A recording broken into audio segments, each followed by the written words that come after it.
that is essential and critical to the success of that program. It is only when you have that confidence, that is when you will ask for the sort of resources that you need to ask for. I am in the spoken word industry, and when I speak with my fellow spoken word artists, I tell them, people are still asking for 10K, 15K, 25K, 50K to do performances. It's not about the person, it's about you, that you don't even have the courage to ask for. You don't even know what you're worth. So let's start from there, because that is a critical part of our problem, our mentality, and how we see the arts. And so we don't prioritize the need to connect with our audience, to be entertaining to our audience, to be attractive to our audience. We have, and sometimes, not all of us, but we tend to come with an almost arrogant perspective. This is the art. If you don't understand it, it means that you are not intelligent, or you are not sophisticated enough. You are the one that needs to work on yourself to get to the point where you can appreciate my art.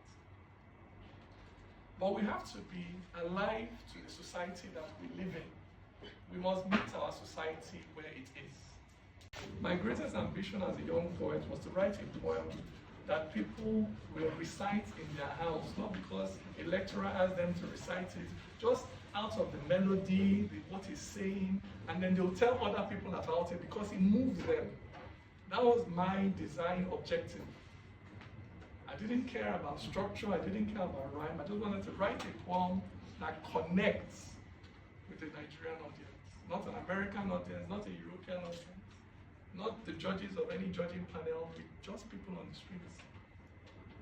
Until today, it's one of the things I treasure most when I enter a market or a mechanic place, and somebody that looks as if they can never appreciate poetry comes up to me and says, are you not that poet? I saw that your poem, I love it. That is more valuable to me than any award, because it means that your art has connected with your audience. So let's not have a puritanical attitude when we're creating these things. We're not creating for Europeans. We're not creating for Westerners, we're creating for Nigerians. And they must understand and appreciate our art. That's number two. Across the country, there's an important need for us as artists to collaborate. To create projects that allow others to key in to what you are doing. We have to collaborate with one another. Not just within genres, but across genres. So it's not just dancers collaborating with dancers, but dancers collaborating with thespians, with poets, with visual artists. Because the thing about the human brain is that it is more entertained when it is receiving information from multiple points, when multiple senses are being triggered at the same time.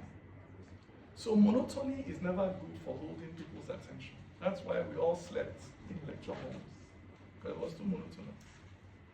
But if you're watching, and you're listening, and you are viewing, and you are smelling, it's a holistic, entertaining environment. And whatever it is you're looking at, you're more likely to come back to patronize it again. So when we are creating, even though you are a poet or you are a dancer, or particularly if you're the producer of a thing, you have to produce something that all kinds of artists can key into that project and bring it on. Collaboration is key. No single person, or no, as they say, a tree does not a forest make. No single person can make an industry. So we have to synergize and we have to collaborate. I've started with these points because I, as a person, I don't like to begin a journey